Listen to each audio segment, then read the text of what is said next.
morning is focusing on operation of mobile courts to expand access to justice. And of course, access to justice remains a challenge for many of us as Ugandans. With distance to courts, case backlogs and cost often standing between citizens and timely resolution of dispute. Now, a new development from the judiciary is seeking to address that gap. The Chief Justice having issued practice directions for the operation of mobile courts, a framework designed to allow judicial officers to deliver justice directly within communities. Now, this move follows recent public discussion, including the President's suggestion that certain high-profile cases could be heard closer to the affected communities. But what exactly are mobile courts to begin with, and how do they really work? And can they truly improve justice to the communities, or do they introduce a new challenge altogether? To help us unpack this, we're being joined by the judiciary spokesperson, James Eremia, who's here to help us unpack all of this. So, James, without further ado, first help us understand, as ordinary Ugandans, what are mobile courts? Okay.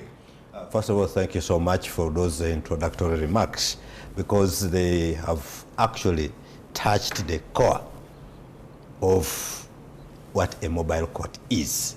But for the benefit of Ugandans, I will dwell into the nitty-gritty so that they understand well how mobile courts will be operating.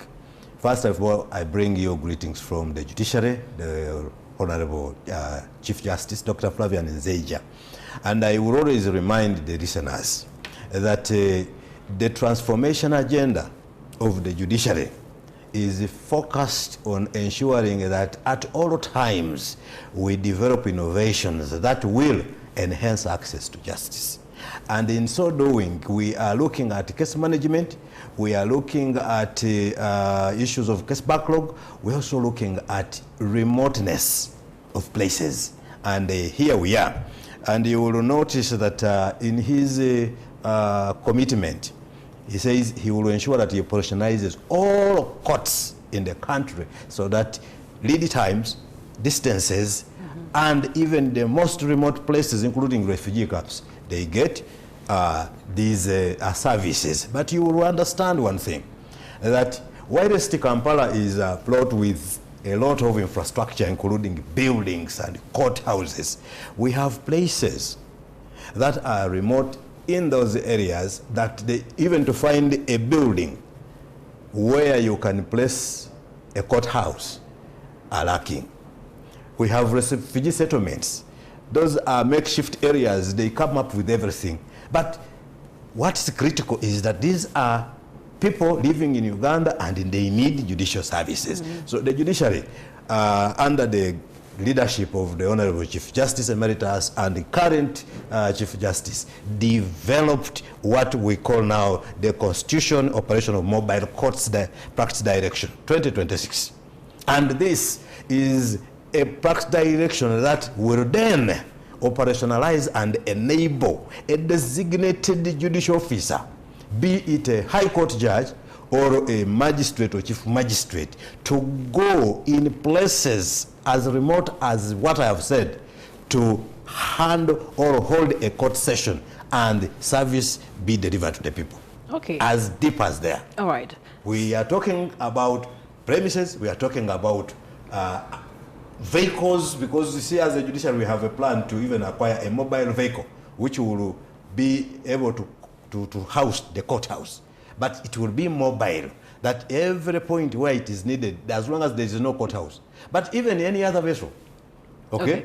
Even including under trees. James, Ugandans are asking, what will be the circumstances in which this decision will be made, and who wields the power to make the decision of a court to move mobile? First of all, the starting point was to operationalize the mobile courts. And this is the instrument which operationalizes the application of mobile courts in this country. Now, there are several factors that may determine when a mobile court should be put in place. Number one, I want to tell our listeners that to start with, we have places that remote. I gave an example, refugee settlements. when you go to Changwali, you go to all these other places, you will just find umbrellas, tarpaulins, all of these things set up in some wilderness somewhere. Okay? And these communities are hosted there. These communities, even when they are with us, they have disputes and they need judicial services. But we have no house. Okay? We cannot even operationalize a court because the ordinary operational court is where there is a gombola structure, where there is a town council building, where there is a judiciary infrastructure constructed. But here, we are recognizing in the transformation agenda that even in places without those buildings, a court and judicial service can be rendered. And this is where and whenever it is necessary, okay, the Chief Justice, under the directions, will designate a particular place, a particular judicial officer, to go and hold that court there. And it will be under the auspices of the mobile courts. That is what it means. Okay? Now, there could also be instances where we have a matter. Okay? But in the interest of justice, the Chief Justice finds or deems it fit that other than in the normal or usual available courthouse, the trial should be handled outside that courthouse. And the same thing will be done. The Chief Justice will give that direction, and it will be done. What are we trying to be demystified to the public is that a court can sit now anywhere, and all work that would have been done is as valid as that which is done in a normal court building by operation of the law. Okay. Yes. When it's operationalized, can mobile courts realistically help reduce some of the delays the judiciary has been dealing with? Of course, definitely, because one, we have known that some far places, there are people with disputes and or in need of judicial services. But because they are far from the normal courts, some of those cases remain there. And that's why you are seeing these days, or previously, there was a lot of mob justice. Because accessibility to judicial services was a little bit hard. Okay? But you will also notice that in some places where parties managed to reach the courthouse, distance still was a problem. Okay? As a judiciary, the Honorable Chief Justice went ahead to gazette every district as a chief magistrate court, reducing the burden of existing chief magistrates who are now doubling 2, 3, 4 districts. Now each is a chief magistrate. So the court. 146 yes. districts will now, have each. Some few are remaining without chief magistrates simply because we haven't yet got the requisite numbers. And also went ahead to gazette every constituency as a magistrate grade 1. Okay, court. But I want to tell you that even in that constituency, there are places beyond where the ordinary place of sitting of court can be a little difficult to reach. And the operationalization of now a mobile court, okay, when there is need, the Chief Justice will allow then that magistrate to go beyond his courthouse to go and handle those specific matters outside the normal sitting. Okay. James, as we wrap up this yes. conversation on mobile courts yes. and them being operationalized to extend justice to people, there's also the question of the other nitty-gritties that require this to operationalize, the transport, security, coordination, and all this being put into perspective. Yes, yes. Does the judiciary currently have the capacity to handle and implement this nationwide? I will tell you that we run a program-based approach, and the administration of justice program involves other stakeholders. It's not only the judiciary. The judiciary is the team leader, okay? But we have other actors, agencies, okay, who are part of the administration of justice program. And every innovation that we come has been discussed and agreed with the different actors in the program. Okay? So as we roll out this and operationalize these courts, even other key actors in the administration of justice are aware. And what the judiciary does is to ensure that we advocate, okay, for support in the judiciary, but at the same time, even in our sister agencies at the program level, so that as we begin moving step by step, all of us are moving in tandem with one another, okay, so that these innovations don't come to waste. All right. So we are moving in a very positive direction. Our trajectory is very clear, and we want to assure the public that issues of access to justice, the Strategic Investment Plan 6, which consolidates what was in the Strategic Plan 5, and the Judicial Transformation Agenda, has all intention to ensure that we develop continuously innovations that are going to bring forth access to justice to Ugandans. All right. And it must be all inclusive James, and very responsive. Remarks. Yes. Your closing remarks. Yeah, you know, of course, I can say that our viewers, as a judiciary, we are really committed. The Honorable the Chief Justice, Dr. Flavian Nzeija, and his team, and the entire Administration of Justice program, we are continuously moving forward to come up with innovations.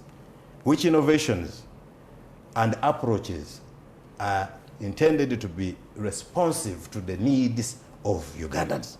And the commitment to ensure that we improve access to justice is what drives us to develop continuous innovations, one of them being now the operationalization of mobile courts. These courts, when they come to you, wherever you are, please be informed that they are part of now our court system. Okay. You have mentioned that when these courts come to you, and then how does the community come to the courts? Of course, the community is in those places, okay? And whenever there will be a mobile court, the public will be informed.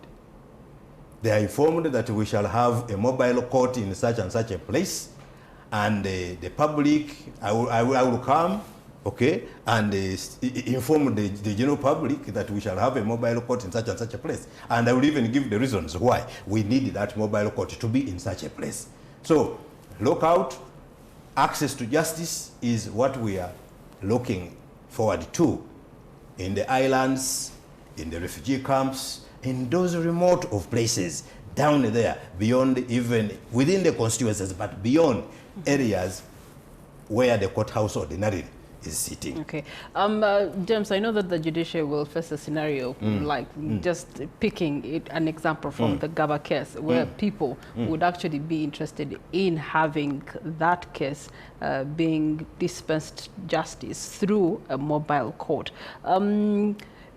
What happens, or how does the judiciary handle such a scenario where the people are demanding that justice is within their community, and also the president is recommending that the justice is given within the community where the incident has happened? Of course, once the need arises, the Chief Justice with the top management will advise on whether or not, okay? Because we must understand that mobile courts is to bring judicial services closest to the people.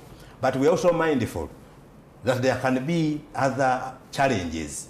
So once the discussion is on, I know the Chief Justice will guide, and we shall be able to tell the public what is going to happen and why it's going to happen the same way.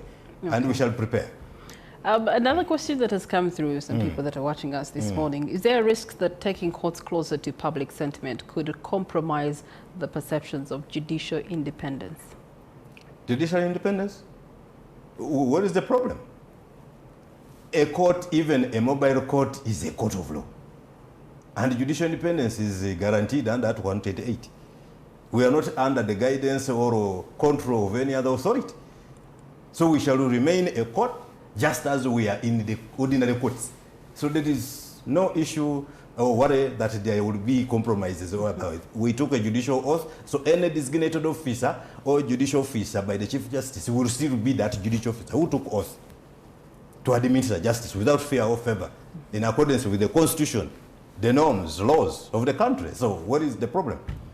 Okay. We shall give the public what we have been mandated to do. We are servants of the public, and we are guided by the Constitution and the judicial oath that we take. All right. Yes. James Eremia, who is the spokesperson for the judiciary, giving us confidence that mobile courts are here to serve us as Ugandans by and large. And they are promising to bring justice closer to underserved communities majorly, but their success will depend on implementation, resources and maintenance of the judicial independence, to which has given us confidence in that perspective. So it is a turning point for access to justice, but also trusting more in the judicial processes that we have to undertake in, seeking out justice for the issues that have happened in our communities, in our societies, that